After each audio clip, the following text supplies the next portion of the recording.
With the announcement of a new Superman movie coming out in 2025, I figured now is a good time for me to tell you guys what I think that movie should be based off, what comics I think they should be inspired by, and how I would do it if I was in charge of DC Studios. But if you missed it, James Gunn and Peter Safran did a huge announcement talking about a lot of stuff that they're going to be doing in Chapter 1 for the new DCU, and I made a whole video on it. If you want to check that out, I'll have that linked as the last video I've posted, so go check that out. But for this video, we're specifically going to be talking about Superman Legacy and what I want to see happen with that. So, the few details we have for Superman Legacy are that it's not an origin story, so this is going to be taking place early on in Superman's career, but not in origin. So he's already been Superman a little bit, he already works for the Daily Planet, but we don't know how long he's been doing that. From what it sounds like, he's like maybe 2 years into it, from what I can gather, but we don't have anything official on that. They just said it's early on and it's not an origin story. Another big aspect of it is that he's going to be grappling with like the differences between his human upbringing and his Kryptonian heritage. That's going to be a big part of it, and that's basically all we know. They talked about how he's going to represent truth, justice, the American way, and kindness in a world where kindness is seen as old-fashioned. I like that. I think so far they're saying all the right stuff. Now, another thing that we know about it is that the sort of tone is going to be inspired by All-Star Superman. James Gunn tweeted out a bunch of comics that are going to be inspiring the movies they're doing and TV shows. And he said, we're not necessarily adapting these like plot-wise, but we kind of want the feel and the tone of the characters in the world to be like these comics. And for Superman, it was All-Star Superman. Now, All-Star Superman is a fantastic comic. I love it. There's a reason it's always mentioned, but something that sucks when it comes to the discourse around Superman is the fact that a lot of people act like that is the only Superman comic that has ever been published. It's constantly talked about. People always bring it up, especially people who maybe aren't the biggest Superman fans. I feel like one of those losers that when they see someone with like a Nirvana t-shirt on goes, name 5 Nirvana songs. That's how I want to be when someone mentions All-Star Superman as their favorite Superman comic. I want to be like, name 5 Superman comics.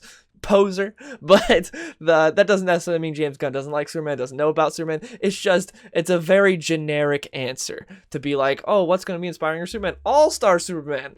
It's like, okay. It's like, what's going to be inspiring your Batman? The Dark Knight Returns. Like, that's like such a generic answer. Like, that's such just a white bread answer. Again, a great comic, but I kind of wish he would have went with something else. Especially, that book has some great representations of a lot of the characters, and they're specifically Lex. I think Grant Morrison writes a fantastic Lex Luthor, and of course his Superman is amazing. I hope they don't take inspiration for Lois, though. I love All-Star Superman, but I do not like the representation of Lois in that book, because she's kind of like, oh man, Clark, you're just a big old dumbass, and then Clark's like, I'm Superman. She's like, I love you. Don't really care for that dynamic. I'm not the biggest fan. It's kind of inspired by like the Silver and Golden Age when their relationship was a bit more like that. But I liked what was done in the Bronze Age where she actually fell in love with Clark and not Superman. To where in All-Star Superman, it's very apparent that she couldn't care less for Clark, but she loves Superman. Don't really want Lois to be that shallow in the movies. I hope we don't get that, but we'll see. So, what should they do for the movie? What would I do? The safe answer is Superman Brainiac. Superman Brainiac's a great comic book. I love it. If you could just do a few adjustments here and there to make it fit this type of world that they want to do. Also, I don't think I mentioned it earlier. I forgot.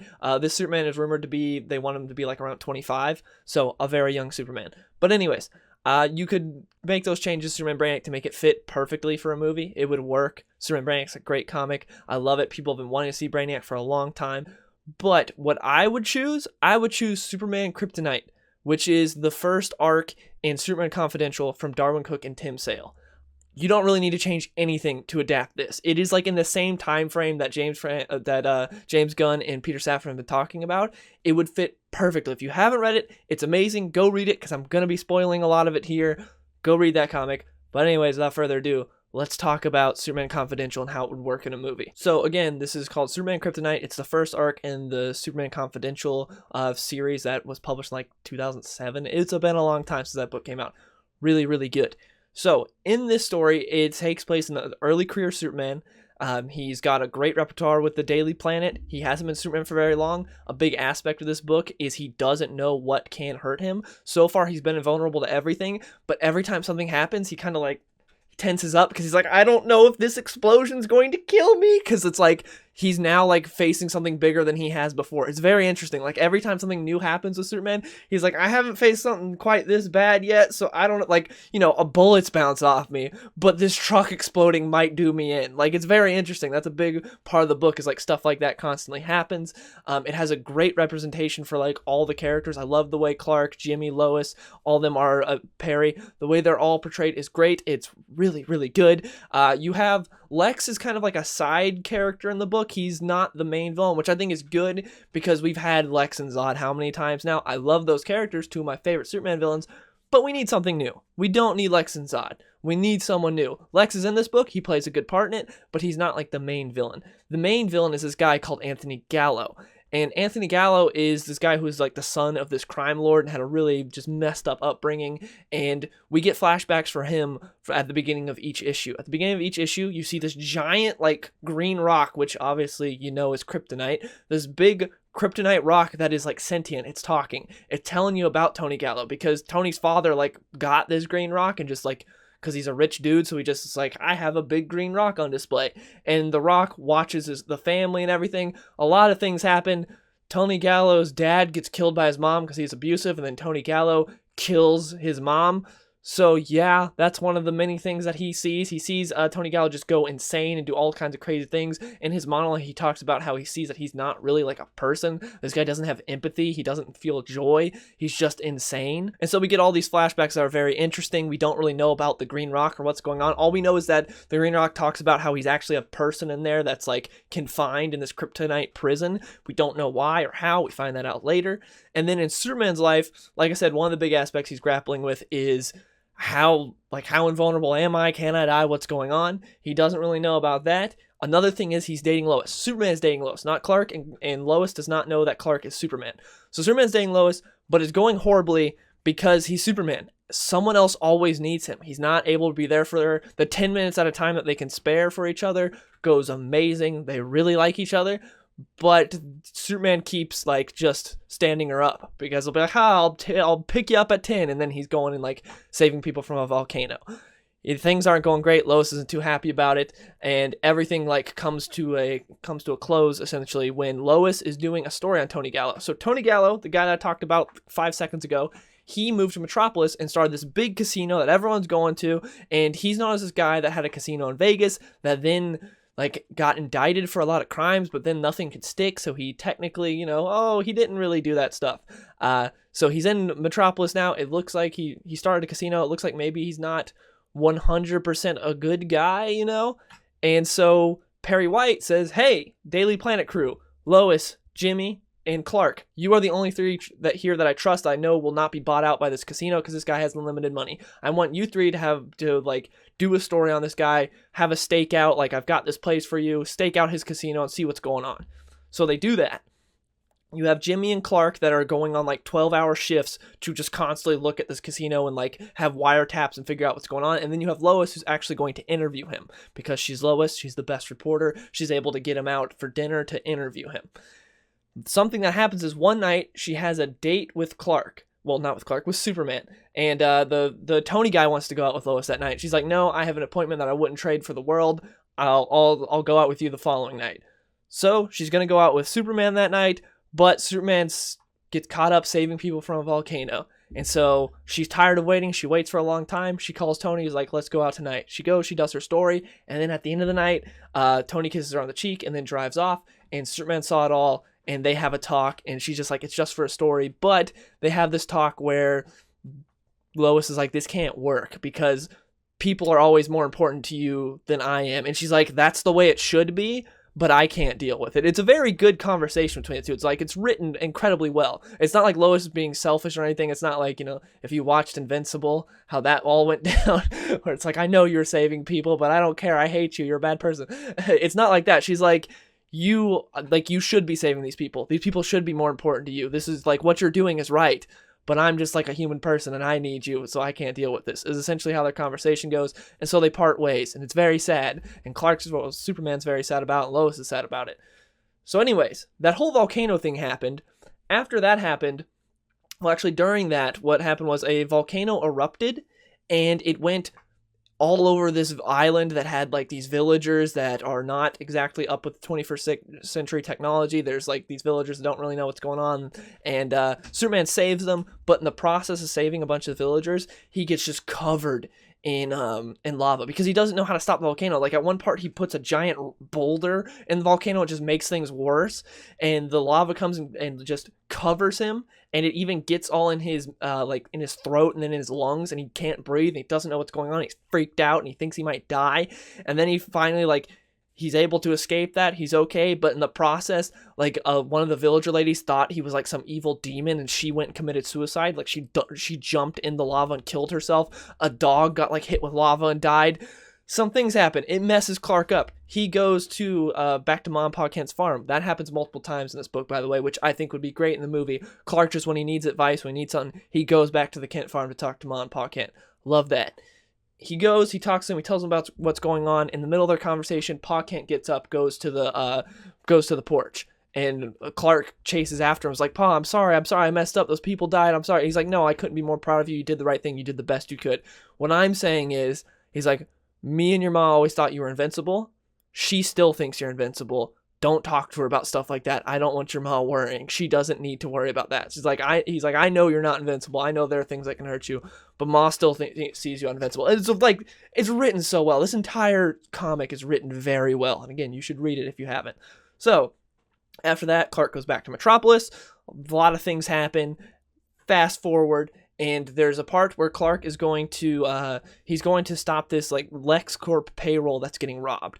And while it's getting robbed, Clark goes to stop it, and suddenly he feels really weak. He doesn't know why. He just feels incredibly weak, and he gets the crap kicked out of him by these Lex Corp guys. Well, these guys that are robbing the Lex Corp trucks, but it's like, oh, who's doing it? It turns out Lex is robbing himself to make Anthony Gallo look bad. So yeah, those guys are robbing him.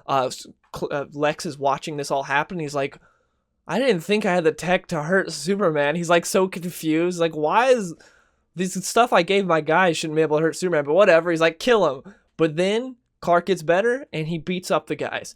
And we see in other panels that are accompanying it, we see that the room where the giant kryptonite rock is that we saw earlier is being opened up, and Tony Gallo is like naked, just staring at it. We don't really have any context for what's going on at that moment, but that's what's happening. During all this, Jimmy pulls up to the scene, and Superman kind of passes out after fighting all these guys. He beats the bad guys, but Jimmy Olsen's there. He gets Clark into a truck, or Superman, and Superman's like, hey, take me to Clark Kent's apartment. He's a friend. I trust him. He's your friend, so I trust him. So Jimmy's like, okay, Superman, I got you. He takes him to Superman's apartment. He takes Superman to Clark's apartment, and Clark Kent opens the door. We later find out it's just an android, because of course. But yeah, it was a really cool moment. I like the dialogue between Superman and Jimmy. I really like how they're actually pals, and like how he's helping him and takes him to Clark's apartment, and how they're like a trio. It's really good. Even in the book, Lois calls Clark and Jimmy the Wonder Twins, and I like banter like that. Like, Clark and Jimmy are pals. She just like the fact that she has like a teasy little name for him is great. And yeah, so he takes him there, and then Jimmy leaves him with Clark, and of course he puts the android away. Superman gets better, and we see that Lois then goes on another date with Tony Gallo. She's there at his place. He's like, Lois, I have something to tell you. It's insane, but I'm going to tell you something. And Lois is like, okay, cool. So then we cut away. We don't know what Tony Gallo told Lois. Lois calls Jimmy and is like, Jimmy, I need you to come over here now. Something insane is happening. Jimmy gets there. She tells Jimmy. Jimmy's like, wow, that's insane. Then they call Superman there. Superman gets there, and then we finally find out what they were being told. So what they were being told was that Tony Gallo isn't actually Tony Gallo. That's his body, but he's being controlled by a guy that is inside the kryptonite orb, or ore, I mean. And inside the kryptonite ore it's behind this like lead room, and the reason that Superman got hurt the other day was because he was flying near the building when the whole Lex Corp payroll truck incident happened, and the doors were open to that lead-lined room, and that's why Superman got hurt. It's a little different than normal. Generally, kryptonite doesn't extend that far, the radiation, but that's just how it is in this book. It's fine. It's whatever. So he tells him that, hey, I'm actually this guy that's in here. I was actually a historian, and I was sent to Krypton to watch it explode.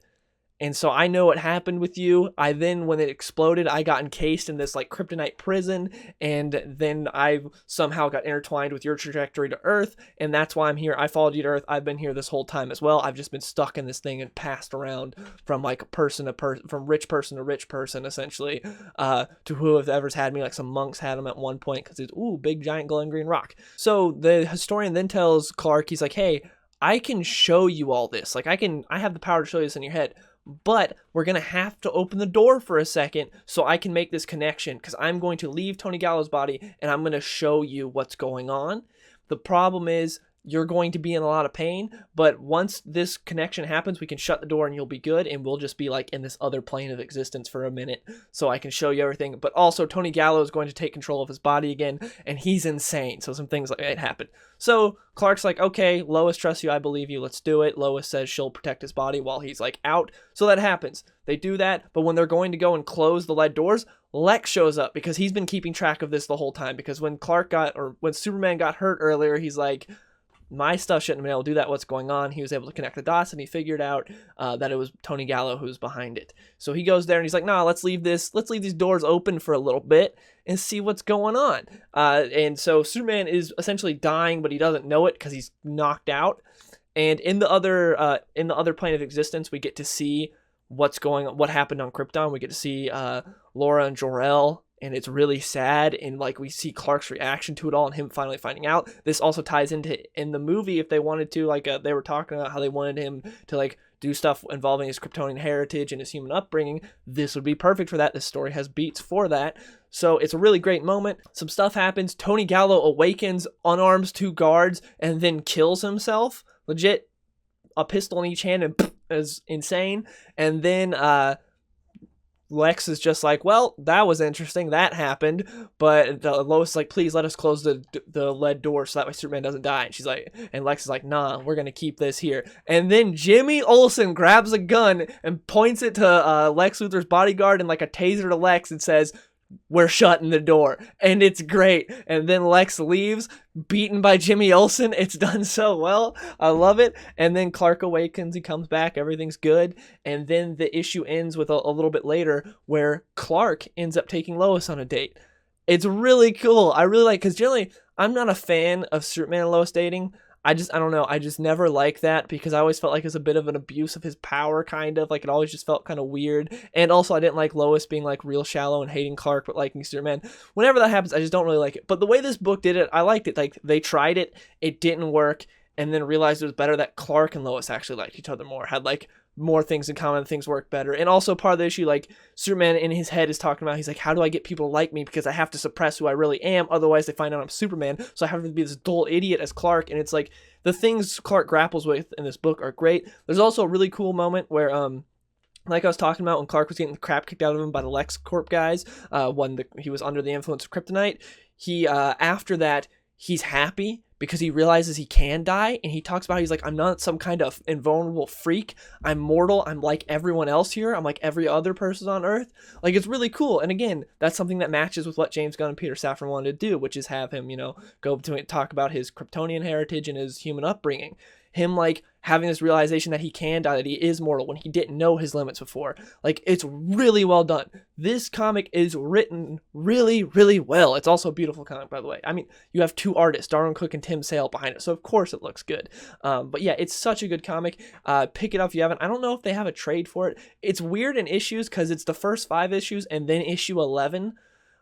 That's how it was done. I'm assuming there was probably delays because you have 2 great creators on it that probably were doing other stuff and then had to, like, wait. I don't know, because I wasn't reading this comic in, like, 2007 when it came out. But it is really good.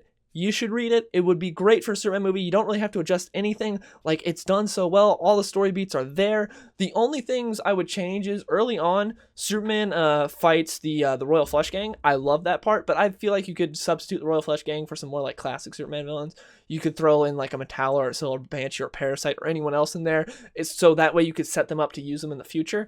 Also, something I forgot to mention, the Royal Flush Gang was hired by Lex to sort of test Superman's limits. And there's a part where, like, he asks, Lex asks the leader of the Royal Flush Gang, he's like, what did you notice about Superman? Any weaknesses or anything? He's like, well, he looks scared. And he's like, he's what, scared? He's like, no, scared for like the people around, because there's this truck that when it explodes, it causes everyone to freeze. And one of the Royal Flush Gang guys is the one that causes it to freeze because he shoots it like an idiot. And he's like, when that happened, Superman looked scared for us. He's like, it was really weird. It's like this Superman guy that we're fighting was scared for us, and then he seemed relieved when we woke up out of the freezing coma and we're okay. It's like, it's really odd. I love that moment. That's really cool.